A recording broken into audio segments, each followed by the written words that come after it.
स्वप्नपुरी नामक एक गांव था। वहां के लोग काफी खुशहाल हुआ करते थे। वही गांव से कुछ दूरी पर एक चामुंडी नाम की तांत्रिका रहा करती थी, जिसे काले जादू की हर एक विद्याएं आती थी। ओम ह्रीम क्लीम चामुंडाय विच्छे नमः। ओम ह्रीम क्लीम चामुंडाय विच्छे नमः। हे काल भैरवी, मुझे दर्शन दीजिए, मेरी विनती स्वीकार कीजिए, मुझे अमर कीजिए। तभी वहां एक तेज प्रकाश से आवाज आती है। चामुंडी, अगर तुमने कुंवारी लड़कियां, नवजात शिशु और दुल्हनों की बलि दी और उनका खून पियोगी, और अगर तुम उनका दिल निकालकर खाने में सफल हो गई, तो तुम हमेशा के लिए अमर हो जाओगी। मगर याद रहे, तुम्हारी 100 बलि देने से पहले इनमें से अगर किसी ने भी तुम्हें अपने हाथों द्वारा मार दिया, तो तुम हमेशा के लिए मर जाओगी। मैं आपकी इन बातों का ख्याल रखूंगी। उस दिन के बाद से चामुंडी गांव से किसी न किसी को लाकर बलि देने लगती है। लेकिन एक रात चामुंडी फिर से किसी लड़की को उठा लेती है। अगर ऐसे ही सब ठीक चलता रहा, तो तुम्हें जल्दी ही अमर होने से कोई नहीं रोक सकता चामुंडी। आंटी, मुझे छोड़ दीजिए, आप गलती कर रही हैं। बलि देने से कोई अमर नहीं होता है, मुझे जाने दीजिए। चुप कर नादान बच्ची, मुझे डरे हुए चेहरे और भी ज्यादा पसंद है। मजा आता है मुझे। अमर तो मैं होकर रहूंगी, लेकिन शायद तू ये देखने के लिए जिंदा नहीं बचेगी। ऐसा कहकर वो तांत्रिका उस लड़की की बलि देकर उसका दिल खाने लगती है। बड़ी आई थी मुझे ज्ञान देने वाली। मुझे इस दुनिया में अमर होने से कोई नहीं रोक सकता, चाहे फिर वो भगवान ही क्यों ना हो। गांव में उस लड़की की मौत के बाद सभी को चामुंडी पर शक हो जाता है और गांव के कुछ लोग चामुंडी पर नजर रखने लगते हैं। एक दिन वो तांत्रिका किसी नवजात बच्चे को उठाकर ले आती है। बस सब कुछ और ही शिकार रह गए हैं। सो हो जाने में बस मुझे चंद लम्हों का ही इंतजार करना होगा। फिर इस नवजात बच्चे को भी मैं बलि चढ़ाकर हमेशा के लिए अमर हो जाऊंगी। वो बच्चा बहुत तेज तेज की बिलक बिलक कर रोने लगता है। तभी वहाँ गांव के लोग सरपंच के साथ आ जाते हैं और तांत्रिका को चारों तरफ से घेर लेते हैं। इसी तांत्रिका के कारण हमारी नन्ही बच्चियों की जान गई है, इसे मजा चखाना होगा। गांव वालों, इसने हमारी बच्चियों की जान ली है, सब मिलकर मारो इसे। जिसके बाद सभी गांव वाले मिलकर उसकी खूब लाठी से पिटाई करते हैं। लेकिन उसके बाद भी चामुंडी कहती है, बस इतनी ही ताकत थी तुम गांव वालों में, मारो मारो, बस एक बार मैं अमर हो जाऊं, मैं तुम सबको कच्चा चबा जाऊंगी। किसी को जिंदा नहीं छोड़ूंगी।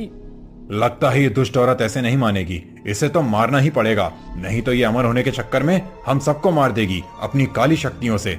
एक काम करो गांव वालों, इसे पकड़कर एक पेड़ से बांध दो और जिंदा जला दो। गांव वाले ठीक वैसा ही करते हैं। उस चामुंडी को पकड़ते हैं और उसे एक पेड़ से बांध देते हैं और आग लगा देते हैं। गांव वालों, तुम क्या समझते हो अपने आप को? तुम मुझे ऐसे ही मार दोगे? मेरा सिर्फ शरीर जल रहा है, आत्मा नहीं। मैं वापस आऊंगी, मैं वापस आऊंगी। ये तुमने सही नहीं किया, सभी से बदला लूंगी। थोड़ी ही देर में चामुंडी जलकर राख हो जाती है। उसके बाद गांव वाले वहां से चले जाते हैं। लेकिन दोस्तों, ये कहानी यहीं खत्म नहीं हुई थी। चामुंडी ने जैसा कहा था ठीक वैसा ही हुआ। वो पूरी तरह से मरी नहीं थी, बल्कि और ज्यादा ताकतवर होकर अपने चुड़ैल रूप में वो वापस आती है और कहती है, मैंने कहा था ना, मैं कभी नहीं मरूंगी। अब तुम सब मरोगे, लेकिन उससे पहले मुझे मेरी आखिरी बलि देनी होगी। मुझे थोड़ा और सब्र करना होगा और ये बलि मुझे एक दुल्हन की देनी होगी। ऐसे ही कई दिन बीत जाते हैं और फिर एक रात एक दूल्हा अपनी दुल्हन को लेकर बस से वापस अपने गांव आ रहा होता है। उस बस में मुखिया सहित गांव के और लोग भी मौजूद होते हैं। रास्ते में चुड़ैल दिखाई देती है, जिसे देखकर बस का ड्राइवर एकदम से ब्रेक मारता है क्या हुआ ड्राइवर बाबू, काहे इतनी जोर से ब्रेक मारे हो? पूरा सिस्टम हिला दिया, सामने टकरा गए हम तो। थोड़ा धीमा चलाओ ड्राइवर बाबू, ससुरा मजा किसी और का और सजा किसी और का। अरे भाई तनिक सब्र रखो, हमें कोई दिखा था तभी हमने ब्रेक मारा है, फालतू में हमें कोई शौक नहीं है इतनी रात में बस रोकने का। कौनो औरत थी, रुको हम देख कर आते हैं।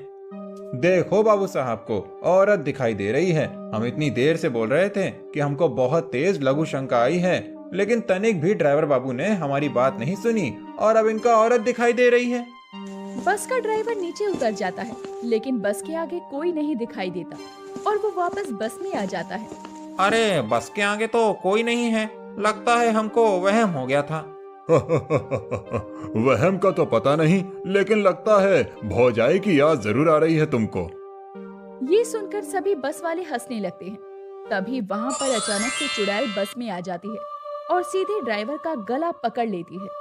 भागो रे भागो, सब अपनी जान बचाकर भागो, ये तो कोई भयंकर चुड़ैल है जो हम सब गांव वालों को मार डालेगी। ये सुनकर सभी बस के यात्री बाहर भागने लगते हैं। वहीं चुड़ैल ड्राइवर की गर्दन तोड़ देती है। तभी उस चुड़ैल को लाल जोड़े में बस में बैठी दुल्हन दिखाई देती है।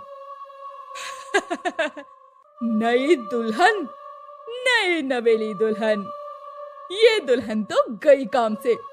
पहले भी मेरा अमर होने का सपना पूरा नहीं हो पाया, लेकिन अब मैं इस आखिरी दुल्हन की बलि देकर अमर हो जाऊंगी।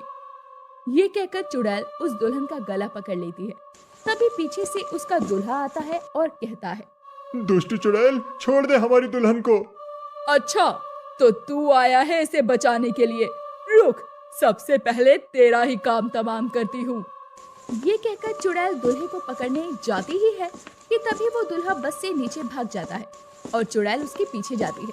लेकिन अचानक ही वो दूल्हा कहीं छुप जाता है, लेकिन उसकी नजर मुखिया और गांव वालों पर जाती है।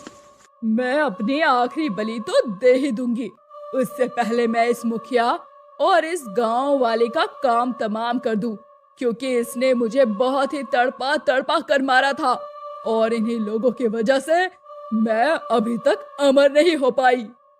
जिसके बाद चुड़ैल सरपंच और गांव वालों के सामने आकर खड़ी हो जाती है और कहती है, पहचाना मुझे सरपंच? अरे सरपंच जी, ये तो कोई आपकी जान पहचान वाली है, कहीं आपकी कोई पड़ोसन तो नहीं? खाली पीली में ही इसने हमें इतना दौड़ा दिया। चुप कर मूर्ख, भला मैं क्यों पहचान लूंगा इस चुड़ैल को। जी चुड़ैल जी, मैंने आपको नहीं पहचाना, कौन है आप? मैं वही चामुंडी हूँ जिसे तुम लोगों ने मारा था। चामुंडी, हमने कुछ गलत नहीं किया था, तुम्हें तो बस तुम्हारे कर्मों की सजा मिली थी, इसमें गलती सिर्फ तुम्हारी थी। और शायद तुम्हें पता नहीं है कि इस दुनिया में ऐसा कोई भी शख्स नहीं है जो पूरी तरह से अमर हो जाए। जो इस दुनिया में आया है उसका अंत एक ना एक दिन तो जरूर होना ही है। चुप कर सरपंच, मैं यहाँ तेरे भाषण को सुनने नहीं आई हूँ। तू मरेगा और मैं तुझे तड़पा तड़पा कर मारूंगी, जैसे तुम गांव वालों ने मुझे मिलकर मारा था।